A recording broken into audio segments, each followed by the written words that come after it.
So hello everyone, welcome back to my channel. So आज चाहिँ मैले 2079 को लिएर आएको छु र यो चाहिँ e-governance को रहेको छ। यो भन्दा अगाडि मैले 2081 र 2080 को सोलुशन्स लिएर आइसकेको छु र आज चाहिँ हामी 2079 को गर्ने छौं। यो पछाडी हामी 2078 2076 को पनि गर्ने छौं। So don't forget to subscribe my YouTube channel for the more videos है त। So अरु अपकमिङ भिडियोजहरु पनि आउने नै छ हैन। जाँचको लागि हामी प्रिपेयर हुनु होला र जाँच कस्तो भयो हजुरहरुको सफ्टवेयर इन्जिनियरिङ र हाम्रो कम्पाइलर कन्स्ट्रक्सन एन्ड डिजाइन त्यो पनि कमेन्ट बिलो गर्नु होला। सो आजको लागि सुरु गरौँ है त। सो ई गभर्नेन्स भन्नाले के बुझिन्छ त भन्दाखेरि त्यहाँ एउटा सबैभन्दा सुरुमा हामीले सेक्सन ए मा सोधिएको क्वेशन्स भनेको दुईटा क्वेशन सोधिन्छ। एउटा भनेको एडमाइन 2 क्वेशन्स, त्यसमा हामीलाई फेरि है यो चाहिँ 2081 मा सोधिसकेको थियो, अब फेरि एकचोटी सोधिएको छ। सो हेर्न गएको छु है त। The question रहेको छ, why is it necessary to implement e-governance to provide governance services to the citizens efficiently and effectively भनेर सोधेको छ यो क्वेशन्स। यो क्वेशन्स चाहिँ हामीले अलरेडी 2081 मा सोधिसकेको क्वेशन्स हो। फेरि यो अहिले पनि सोधेको छ है त। सो 2081 मा हजुरहरुले हेर्नु भएको छैन भने त्यो भिडियो त्यो पनि हेर्दा भयो र यहाँ चाहिँ म हल्का मात्र डिस्क्राइब गर्नेछु। जस्तै एउटा के नेसेसरी हुन्छ अरे हैन, एउटा ई गभर्नेन्स चाहिँ इम्प्लिमेन्ट गर्नको लागि है, जुन गभर्नमेन्ट सर्भिसेसहरु दिनको लागि चाहिँ किन ई गभर्नेन्स इम्पोर्टेन्ट छ अरे सिटिजन्सको लागि भनेपछि अब जस्तै यस्तो हो क्या। जस्तै एउटा ई गभर्नेन्स भन्नाले के बुझिन्छ, एउटा इलेक्ट्रोनिक गभर्नेन्स भन्न बुझिन्छ। त्यसले चाहिँ के गर्छ भन्दाखेरि एउटा अनलाइन पोर्टल बनाउँछ सिटिजन्स रेजिस्ट्रेसनको लागि, इन्स्योरेन्स अफ आइडेन्टिफिकेसन डकुमेन्टको लागि है त। त्यसले गर्दाखेरि मानिसहरुलाई के हुन्छ भनेको छु मैले अलरेडी भनिसकेको छु। त्यहाँ भनेको इफिसिएन्सी पाउनेछ मान्छेले, कन्भिनियन्स पाउनेछ है त। अर्को भनेको ट्रान्सपेरेन्सी पाउनेछ अनि एक्युरेसी एन्ड डाटा इन्टिग्रिटी पाउनेछ। त्यो भन्नाले के बुझिन्छ भन्दाखेरि एउटा फिजिकल प्रेजेन्स गर्नु परेन है त, घण्टासम्म लाइन लाग्नु परेन एउटा केही कामको लागि है त। त्यो हजुरहरुले जुन बेला हजुरहरुको टाइममा हजुरहरुले भ्याउनुहुन्छ है, त्यो यति बेला नै हजुरहरुले डकुमेन्ट फिलअप गरेर आफ्नो डकुमेन्ट्सहरु आइडेन्टिफाई गर्न सक्नुहुनेछ है त। अनि त्यहाँबाट के हुनेछ भन्दाखेरि जुन हाम्रो गभर्नमेन्ट वर्क्स गर्नुहुन्छ वर्करहरु अथवा स्टाफ्सहरु हुनुहुन्छ उहाँहरुले के गर्नुहुन्छ आइडेन्टिफाई राइट ओर रङ भनेर इनभ्यालिड अर भ्यालिड गरिदिनुहुन्छ है त्यहीबाट। सो यसले गर्दाखेरि हजुरहरुको टाइम पनि बाँच्यो है त, टाइम कन्ज्युम भएन अनि इफिसिएन्ट वर्क हुन्छ अनि छिटो वर्कहरु पोसिबिलिटी हुन्छ है त। अनि त्यसकारण हाम्रो कन्भिनियन्स भनेको चाहिँ सिटिजन्सले चाहिँ एउटा अनलाइन पोर्टल एक्सेस गर्न पाउँछ जताबाट पनि क्या। जब हजुर यहाँबाट यो ठाउँमा हुनुहुन्न अरू ठाउँमा हुनुहुन्छ, अलिक दुर्गम ठाउँमा हुनुहुन्छ, त्यहाँबाट आउनको लागि टाइम धेरै लाग्नेछ। त्यो टाइमको बचत भयो, हजुरको कस्ट बचत भयो है त। हजुरले जहाँबाट पनि एउटा इन्टरनेटको एक्सेस कनेक्टिभिटी भयो भने हजुरहरूले त्यहाँबाट गर्न सक्नुहुनेछ। अब अर्को भनेको ट्रान्सपेरेन्सी, हजुरलाई थाहा नै छ ट्रान्सपेरेन्सी मतलब हजुरहरूले के गर्न सक्नुहुनेछ, उहाँहरूको गभर्नमेन्ट वर्कको सबै कुरा थाहा पाउनुहुनेछ। आज के हो के हुनेछ आज हैन, आज छुट्टी छ कि छैन भनेर सबै थाहा पाउनुहुनेछ। गभर्नमेन्ट वर्करहरूले के काम गर्दै हुनुहुन्छ, उहाँहरूको कति प्रोग्रेस हुँदैछ भनेर हजुरले त्यो पनि ट्रान्सपेरेन्सी पाउनुहुन्छ। र करप्सन मेनली करप्सन हुने गर्छ अनि थर्ड पार्टीहरू इन्भल्भ हुने गर्छ, यो चाहिँ हट्ने छ है त ई गभर्नेन्स आयो भने। सो अर्को भनेको एक्युरेट रिजल्ट आउनेछ र डाटाको इन्टिग्रिटी हुनेछ। अब सेकेन्ड नम्बरमा क्वेशनमा जाऊँ ल। सेकेन्ड नम्बर क्वेशनमा सोधेको छ हामीलाई why do we need e governance भनेर सोधेको छ। ई गभर्नेन्स किन चाहिन्छ भनेर त अब हामीलाई त लगभग सबै थाहा पनि भइसक्यो भन्दा नि भयो है। र यो question explain comparative analysis and mobilisation and levelling model in detail भनेको रहेछ है त। सो कम्पेरेटिभ एनालाइसिस भन्नाले के बुझिन्छ भन्दाखेरि जस्तै हामीले चाहिँ 5 वटा मोडल रहेको छ है।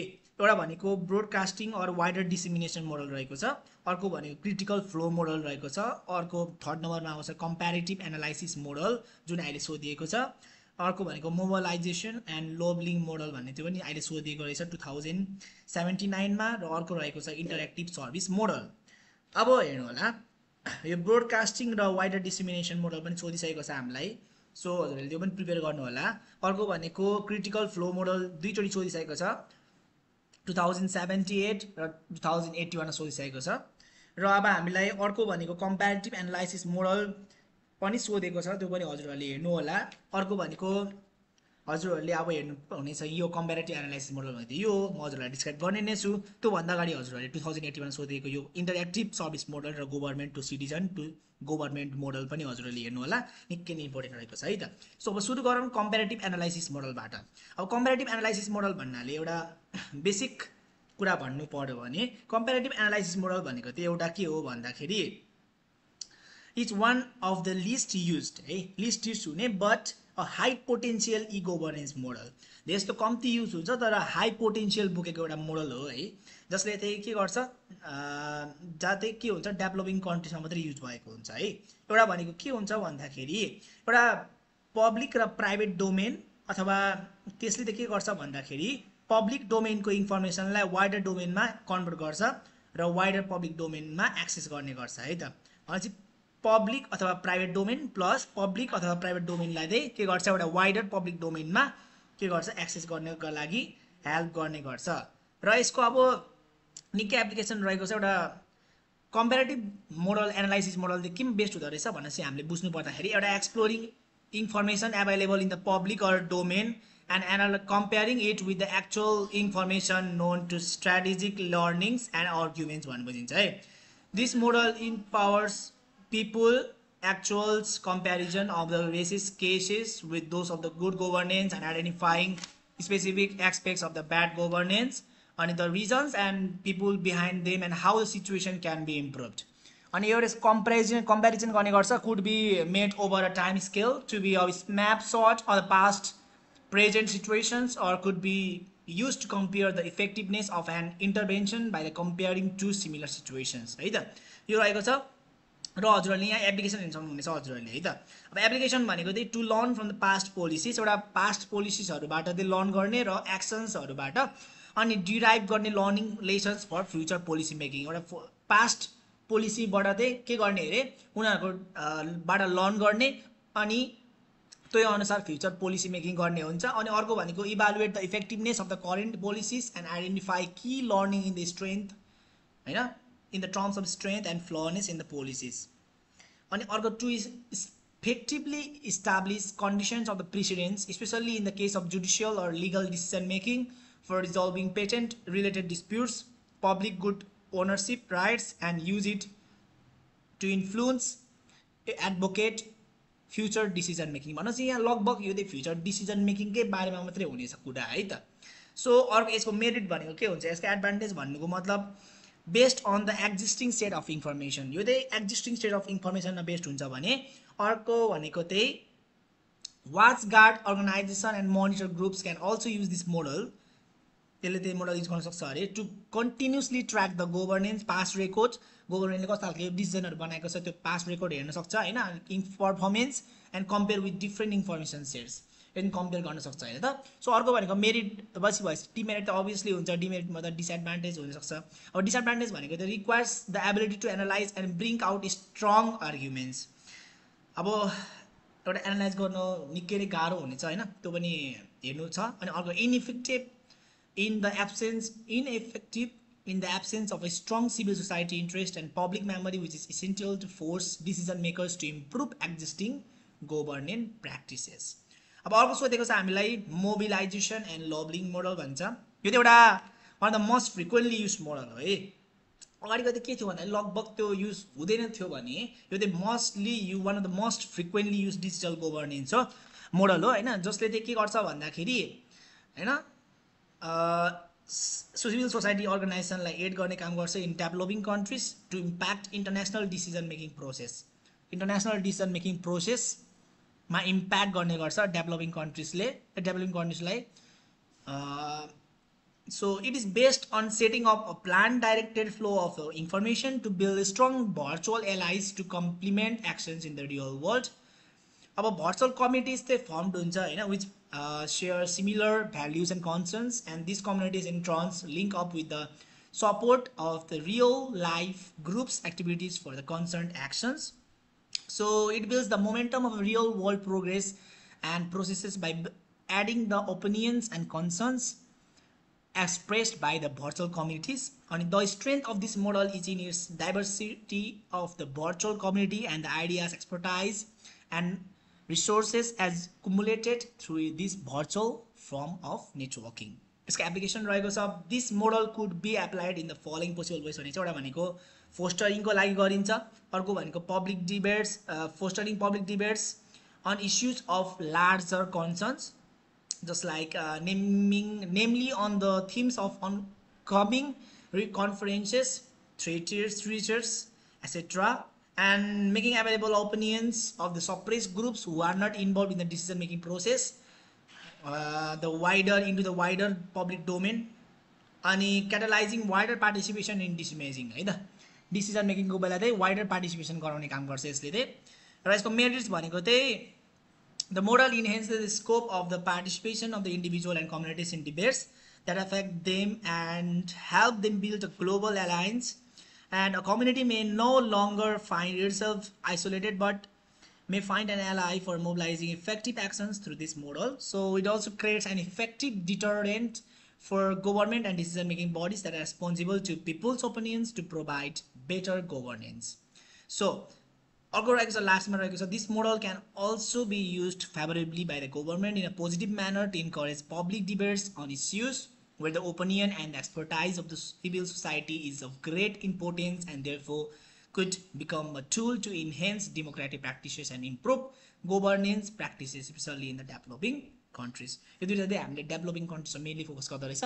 तर एउटाले के गर्दो रहेछ, एउटाले भनेको पास्ट रेकर्ड्सलाई हेरेर के गर्छ डिसिजन मेकिङ गर्छ भने अर्कोले भनेको इन्टरनेसनल कन्ट्रिजहरूको रेकर्ड्सहरूलाई इभालुएट गरेर के गर्छ डिसिजन मेकिङ प्रोसेस गर्न सक्छ। अनि एउटाले भनेको पहिलाको पास्ट रेकर्ड्सहरूलाई कम्पेयर गरेर हजुरहरूले एनालाइसिस जुन डिसिजन मेकिङ गरेको छ त्यसलाई एनालाइज गर्ने काम गर्छ भने यसले चाहिँ के गर्दो रहेछ भन्दाखेरि इन्टरनेसनल वेमा भएको डिसिजन मेकिङलाई वाइडर पार्टिसिपेसन बनाएर उनीहरूले कल्चर गर्छ, क्याटलाइज गर्छ है त डिसिजन मेकिङ प्रोसेसलाई। अब why is it necessary to have IT infrastructures to implement e-governance? IT infrastructures किन हुनु पर्यो अरे टु इम्प्लिमेन्ट e-government?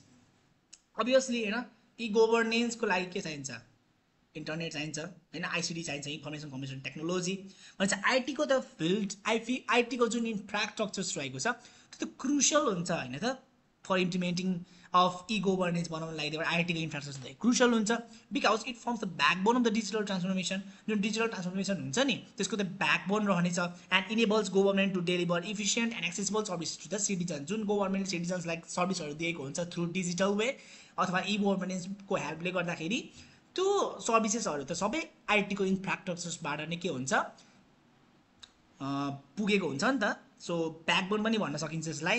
र it suppose the development of the digital platforms website and application through which citizens can access government informations and interact with the services. अब additionally हेर्नु पर्दाखेरि IT infrastructures facilitate the collection, storage, processing and analysis of the data ensuring its security, privacy and integrity. So यसले चाहिँ provide गर्छ necessary connectivity and communication channels for government entities to collaborate, share information and engage with citizens. Without robust IT infrastructures, e-governance initiatives would struggle to function effectively and provide the convenience, efficiency and transparency जहाँ पनि त्यो काम कुरा आउँछ है। So that citizens expects in the digital age. Here are the different components of IT infrastructures needed for the successful e-governance implementation भनेको छ। एउटा भनेको हार्डवेयर चाहिन्छ, अर्को भनेको नेटवर्क इन्फ्रास्ट्रक्चर। नेटवर्क बिना त हुँदैन है त। सो e-governance चल्नका लागि इन्टरनेटको सबैभन्दा मुख्य आधार त्यो हुनेछ। अनि अर्को भनेको हार्डवेयरको इन्फ्रास्ट्रक्चर्स, अनि अर्को भनेको सफ्टवेयर एप्लिकेसन त डाटा चाहिन्छ नि हामीलाई। अनि जुन हाम्रो त्यो डाटाहरू रहेको छ नि डाटाहरू सबै स्टोर गर्नलाई क्या चाहिन्छ भन्दाखेरि डाटाबेस म्यानेजमेन्ट सिस्टम चाहिन्छ। अनि अर्को भनेको सेक्युरिटी इन्फ्रास्ट्रक्चर पनि चाहियो।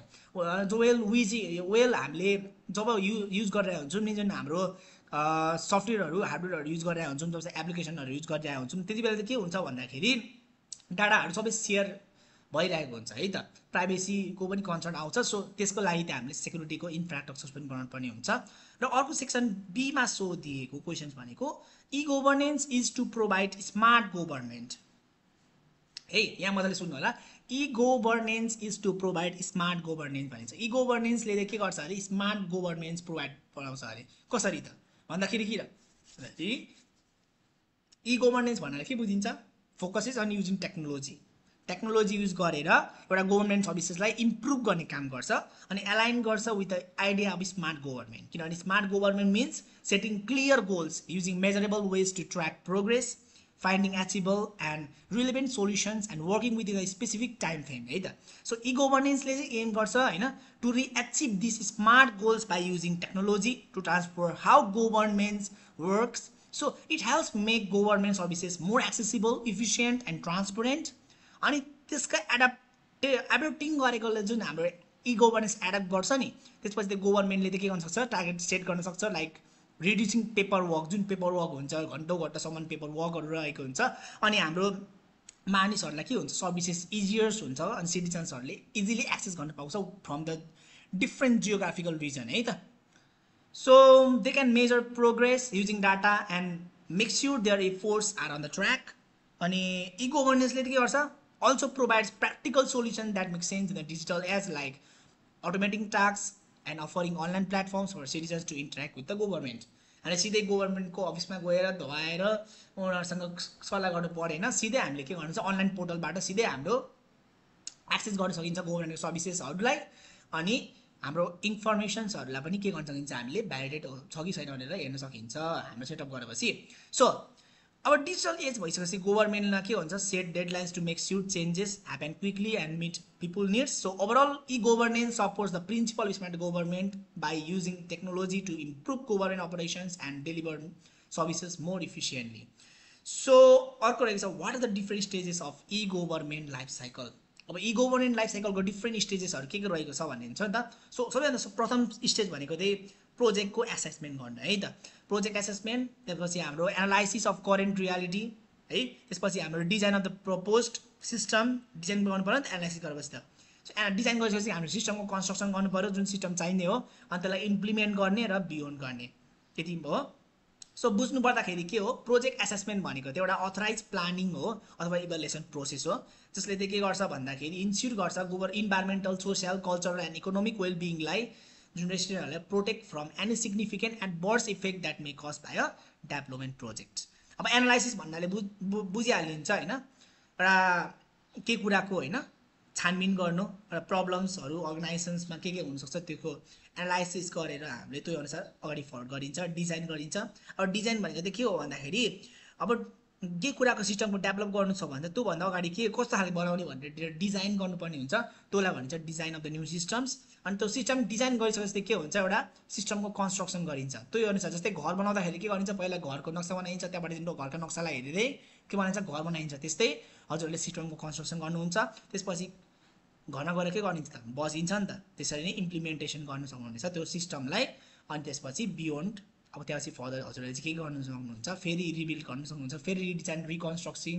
रिइन्जिनियरिङ गर्न सक्नुहुनेछ है त अब त्यसपछि हाम्रो अब अर्को छ what is e government maturity model अब ई गभर्नमेन्ट म्याचुरिटी मोडल भन्नाले के बुझिन्छ सबैभन्दा धेरै सोधेको छ यो 5 म्याचुरिटी लेभल्स भन्ने एउटा क्लोज्ड इनिसियल अनि त्यसपछि हाम्रो के आउँदो रहेछ प्लान्ड त्यसपछि हाम्रो रियलाइज फाल्टै सोधेको छ हजुरहरूलाई है त अनि इन्स्टिट्युसनलाइज्ड त्यो चाहिँ हजुरहरूले पढे जानु होला सो म्याचुरिटी मोडल भन्नाले के बुझिन्छ त अब म्याचुरिटी मोडल भन्नाले एउटा मेथड फर जजिङ the maturity of the process of an organisation एउटा अर्गनाइजेसनको के हो म्याचुरिटीको एउटा जज गर्ने के and identify the key practices that are required to increase the maturity of the process.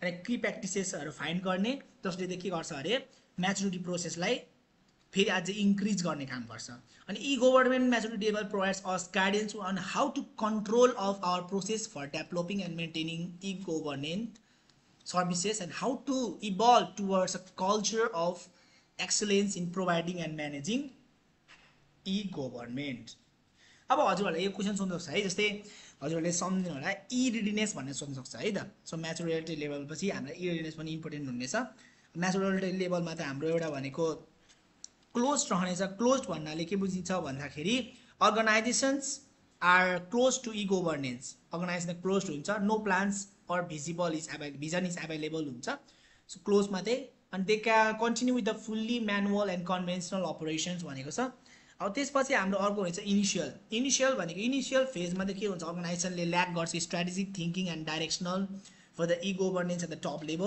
Level पुर्याउनलाई एउटा थिङ्किङको आवश्यकता हुन्छ जुन त्यो चाहिँ ल्याक गर्छ स्ट्राटेजिकल वेमा होइन सो अर्को भनेको चाहिँ छ हाम्रो इनिसियल पछि हाम्रो आउँछ प्लान्ट। प्लानिङ भनेको एउटा e governance is a part of the organisation एजेन्डाको ई गभर्नेन्स चाहिँ पार्ट हो र strategic thinking and leadership guide the e governance initiative भनेको छ clear understanding of e governance needs as projected by the internal customer user भनेपछि के रहेछ भने क्लोजमा त हामीलाई के पनि थाहा हुँदैन है त।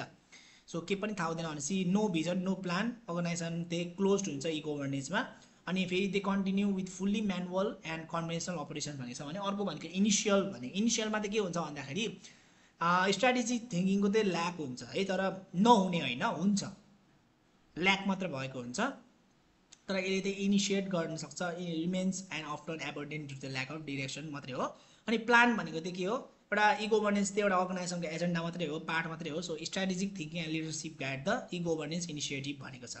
अब अर्को भनेको चाहिँ के हुन्छ होइन, एउटा एसाइनमेन्ट स्टडीको चाहिँ निड हुन्छ। Need assignment study is conducted to prioritise areas of the implementation and gauge the extent of the e readiness भनेको छ। मैले अघि भनिसकेँ ई रिडिनेस हामीलाई चाहिन्छ, सो त्यो पनि हेर्नु होला भनेर। सो अब हामीलाई सोधिने क्वेसन्स भनेको रियलाइज भनेर सोधिन्छ है त। Explain realise level of the e governance model in detail भन्छ। अब रियलाइज मोडल भनेर के बुझिन्छ, this level correspond to the stage when the organisation actually realises the complete e governance plan. अब एउटा कम्प्लिट ई गभर्नेन्स प्लान चाहिँ realise गरेको हुन्छ है त, यो लेभलमा आएर चाहिँ। अघि हामीलाई क्लोज्ड इनिसियलमा त्यो लेभलमा चाहिँ आउँदाखेरि अनि प्लान लेभलमा आउँदाखेरि उनीहरूलाई केही थाहा हुँदैन है, ई गभर्नेन्सको बारेमा के गरेको हुँदैन अरे, रियलाइज गरेको हुँदैन। तर यो रियलाइजमा चाहिँ के हुन्छ भन्दाखेरि यस्तोले यो लेभल आइसकेपछि चाहिँ के गर्छ अर्गनाइजेसनले, त्यही के गर्छ एक्चुली रियलाइज गर्छ कि कम्प्लिट ई गभर्नेन्स प्लान कस्तो हुनेछ भनेर।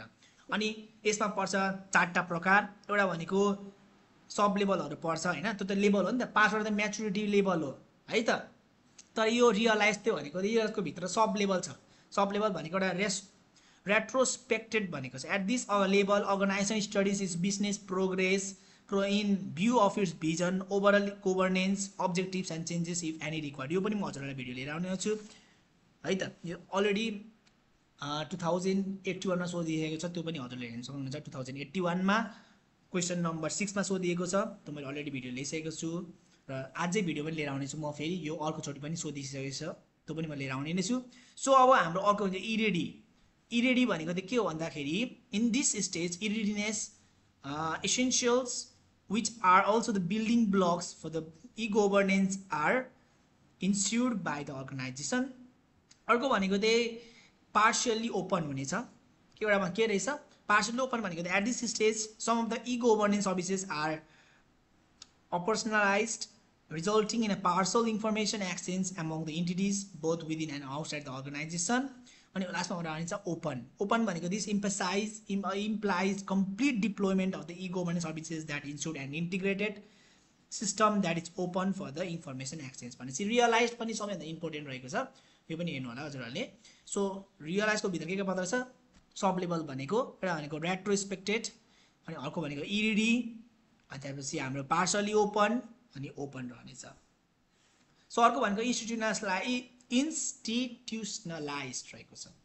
At this level, the organization sustain the realized state over a time of the period so that e-governance becomes part of its work culture है त।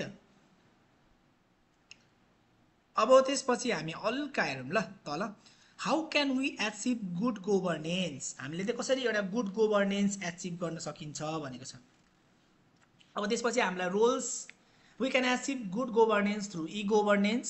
हामीले अब ई गभर्नेन्सको तरिकाले गर्दाखेरि हामीले एउटा गुड गभर्नेन्स एचिभ गर्न सक्छौँ। एउटा भनेको roles and responsibility, there should be clarity regarding individual responsibilities, organisational expectations of executives and the role of executive and steering communities. मतलब रोल्स र रेस्पोन्सिबिलिटी हुनु पर्यो हामीले एचिभ गर्नको लागि गुड गभर्नेन्स थ्रु ई गभर्नेन्सबाट।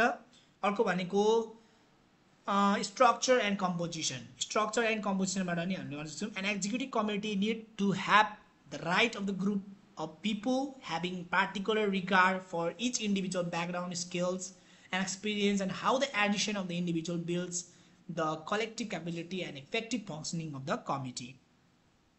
अर्को यो रहेको छ गुड गभर्नेन्स पाउनको लागि ई गभर्नेन्स मोडलबाट। अर्को भनेको प्रपोज एन्ड स्ट्राटेजी हुनु पर्यो। प्रपोज एन्ड स्ट्राटेजी मतलब the executive committee plays an important role in setting the vision purpose and strategy of the organization, helping the organization understand this and adapting the plans to implement them. अब next रहेको छ हामीलाई risk management. रिस्कको management गर्न सक्नु पर्यो by putting in a place an appropriate system of the risk oversight and internal controls. Executive committees can help increase the likelihood and that their organization will deliver on their purpose. अर्को भनेको organizational performance रहनेछ। organizational performance मतलब the executive committee determines and accesses appropriate performance categories and indicators for the organization. अर्को भनेको committee effectiveness हुनु पर्यो। यसमा चाहिँ an executive committee effectiveness may be greatly enhanced through a careful planning of the board related activities, committee meetings being run efficiently, regular assessment of the organizational performance, having an executive succession plan, and the effective use of the subcommittees with appropriate. अनि त्यसपछि आउनु भनेको accountability हुनु पर्यो, organisational maturity हुनु पर्यो, cultures and ethics हुनु पर्यो है त। सो यहाँ चाहिँ हजुरहरूले आफै हेर्नु होला, यो त्यति साह्रो गाह्रो चाहिँ छैन। सो अर्को भनेको हामीलाई सोधिन्छ, मैले भनिसकेको छु। अर्को हामीलाई सोध्ने भनेको इम्पोर्टेन्ट यो च्याप्टर 2 को रहेको छ, त्यो भनेको इरिडिनेस। अब इरिडिनेस भनेको के हो त? अब हामीलाई एउटा भनेको म्याचुरिटी 5 म्याचुरिटी लेभल सोध्ने छ। अर्को भनेको हामीलाई सोध्ने भनेको मोडल्स सोध्ने छ है त, 5 वटा मोडल रहेको छ त्योबाट सोध्ने छ। अब यो पनि इरिडिनेस पनि सोध्ने छ। इरिडिनेस भनेको के हो भनेर सोध्ने छ। अनि त्यसको अब यस यहाँ चाहिँ लिगल इन्फ्रास्ट्रक्चरल प्रिपेयर्डनेस भनेर सोधेको छ हैन। अर्कोमा इन्डस्ट्रियल सोध्ला है, त्यो अनुसार सोध्ने छ है त। सो अब हामी अब जाउँ इरिडिनेस भनेको के हो। अब इरिडिनेस भनेको त एउटा एबिलिटी हो हैन, to use information and communication technology ICT. Information र कम्युनिकेसन टेक्नोलोजी युज गर्ने एउटा आइसिटी टेक्नोलोजी युज गर्ने एउटा एबिलिटी हुन्छ इरिडिनेसमा चाहिँ हैन, टु डेभलप वान्स इकोनोमी, कसैको इकोनोमी अन्ड फोस्टर्स वान वेलफेयरको लागि हुनेछ है त। It is the ability to pursue value creation opportunities, एउटा भ्याल्यु क्रिएसन अपर्च्युनिटीको पर्स्यु गर्नका लागि facilitated by the use of इन्टरनेटको युजबाट। त्यसकारण इलेक्ट्रोनिक रेडिनेस भन्छ क्या।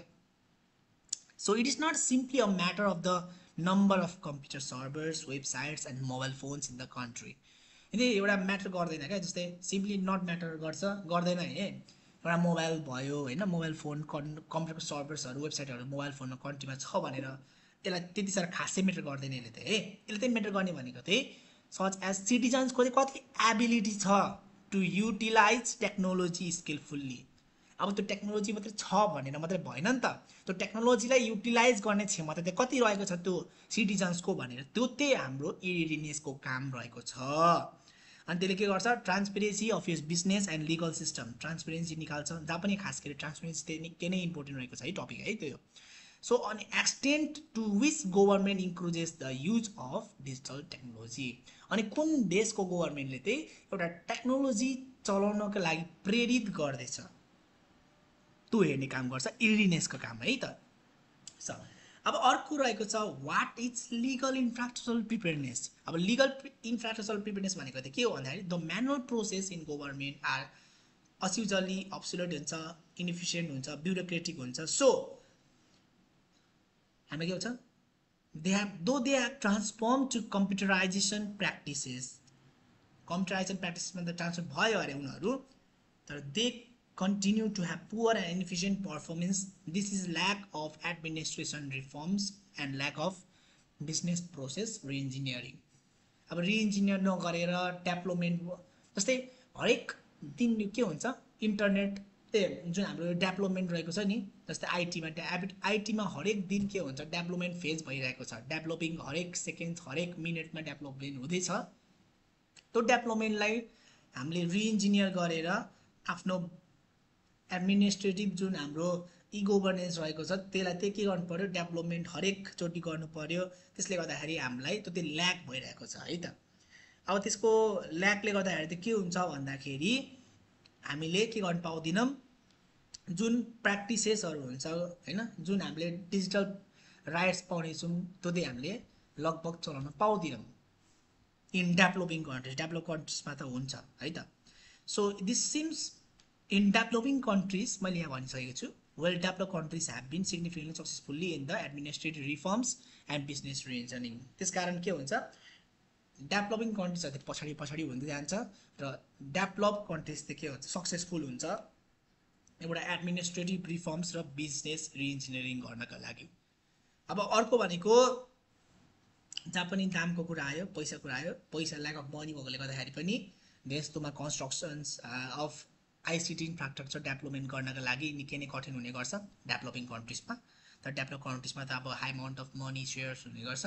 सो बिजनेसको र एडमिनिस्ट्रेटिभ फर्म्सहरूलाई रिइन्जिनियर गर्नका लागि निकै नै छिटो हुनेछ है। सो त्यस कारण डिजिटल डिभाइडको सम्भावना पनि हुनेछ है। यसको मेन डिसएडभान्टेज भनेको र यसको लिगल इन्फ्रास्ट्रक्चर प्रिपेयर्डनेसको एउटा इक्जाम्पल भनेको डिजिटल सिग्नेचर एक्ट है त। सो हामीलाई what are the challenges to e governance security भनेको छ। एउटा ई गभर्नेन्सको सेक्युरिटीको लागि के च्यालेन्जहरू रहेको छ। एउटा एबिलिटी मतलब it is the process of ensuring that the information and vital IT services are available when required. एउटा एबिलिटी हुनु पर्यो होइन जसले के गर्छ कन्सर्न गर्छ interactive processing transaction processing and service delivery e government एक्टिभिटिजलाई के गर्छ कन्सर्न गर्छ। अर्को अब some ability concerns are one are fault related ability concerns. अर्को भनेको इन्ट्रेन्सिक एबिलिटी कन्सर्न्स जुन हाम्रो अनयुज्ड स्टोरेज हुन्छ होइन unrecovery mechanism failure of the magnetic media and loss of facilities due to physical damage. अर्को भनेको डेनियल अफ कन्सर्न्स डिओएस होइन त्यो भने के हो त भन्दा government services are attractive targets for malicious activities. Malicious एक्टिभिटिजले के भन्छ एट्र्याक्टेड भएको हुन्छ। सो डेनियल अफ सर्भिस के attack like can be launched from a variety of sources and can take a number of forms। अर्को भनेको individual or informally अर्गनाइज्ड ह्याकर्सहरूबाट नि बचाउनको लागि है त। यदि जस्तै most Daniel of service attacks against e-government services have been launched by individual or informally organized hackers. Some of these have resulted in significant disruption and expense to the taxpayer है त। So integrity data content integrity issue हुनसक्छ। अब integrity मतलब के भन्दाखेरि एउटा process of safe guarding the accuracy and कम्प्लिटनेस of the information and software. एउटा accuracy र कम्प्लिटनेसको सेफ गार्ड गर्ने काम गर्छ इन्टिग्रिटीले चाहिँ कसको इन्फर्मेसन सफ्टवेयरको। र यसले चाहिँ खास गरी के गर्छ भन्दाखेरि एउटा डाटा कन्टेन्ट इन्टिग्रिटी इस्युजलाई हेर्ने गर्छ। अर्को इन्टरनेसनल मोडिफिकेसन अफ डाटा अनि त्यसपछि कनेक्सन इन्टिग्रिटी इस्युज। अर्को भने कन्फिडेन्सियलिटी भनेको त्यो भनेको protecting sensitive information from unauthorised disclosure जुन त्यसले के गर्छ impact or consequences of unauthorised एक्सप्लोजर।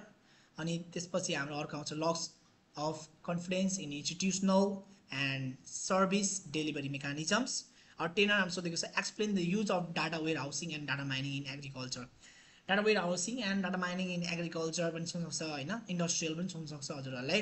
Data warehousing र डाटा वेयर माइनिङ भनेको चाहिँ मतलब एउटा के हो भन्दा डाटा वेयर हाउसिङमा चाहिँ के गर्छ म्याक्सिमम एमाउन्ट अफ डाटाहरू चाहिँ के गर्छ स्टोर गरेको हुन्छ डाटा वेयर हाउसिङमा है त। अब म्याक्सिमम नम्बर अफ डाटाहरू स्टोर्स भएको हुन्छ भने डाटा माइनिङमा चाहिँ के हुन्छ त्यो म्याक्सिमम नम्बर अफ डाटाहरू जुन स्टोर भएको हुन्छ त्यसलाई चाहिँ के गर्ने गर्छ माइनिङ गर्ने काम गर्छ र के गर्नेको लागि for the further large data सेटलाई के गर्छ अरे स्ट्याटिकल र मेसिन लर्निङ टेक्निक्सबाट के गर्छ माइनिङ गर्ने काम गर्छ for the use of IT development अथवा एउटा त्यो कुरालाई अडियन्सलाई टार्गेट गर्नु पऱ्यो भने पनि यो डाटा माइनिङ गर्ने काम गर्छ। अनि डाटा वेयर हाउसिङ भनेको एउटा प्रोसेस अफ स्टोरिङ भनौँ न storing or collecting and managing large volume data from the various sources within an organisation है त। यदि सेन्सेसमा पनि गर्न सक्छ। सो यदि माइनिङ अब एग्रिकल्चरमा भनेको छ अब एग्रिकल्चरमा भनेको एउटा भनेको क्रप यल्ड एनालाइसिस गर्नको लागि डाटा वेयर हाउसिङ। अनि त्यसपछि अर्को भनेको data warehousing and data can utilise to store and analyse historical data crops related yields weather data patterns solid soils conditions and farming practices by researchers to make informed decisions. Data mining techniques can help identify factors that contributes to high or low crop yields, leading to improved farming practices, optimized resource allocations, and increased agricultural productivity. अर्को भनेको pest and disease management. Data warehousing and data mining can assist in monitoring and managing pest and diseases in agricultures by analysing historical data on the pest and the disease occurrences, climate conditions, and the crop health. Data mining techniques can help early warning signs, the patterns. This enables farmers to implement pest and disease management strategies such as timely interventions, precision spraying, and targeting use of the pesticides. अर्को भनेको मार्केटले त analyse गर्छ. अर्को भनेको प्रिडिक्टिभ मोडलिङको लागि है त. अब explain the in E governance initiative in Nepal भन्छ. अल्दो नेपालले त स्ट्यान्ड हुन्छ lower position in the global scenario of ICT, र आइसिटीको ग्लोबल सिनारियोमा त नेपाल त सबैभन्दा कम पोजिसनमा छ है.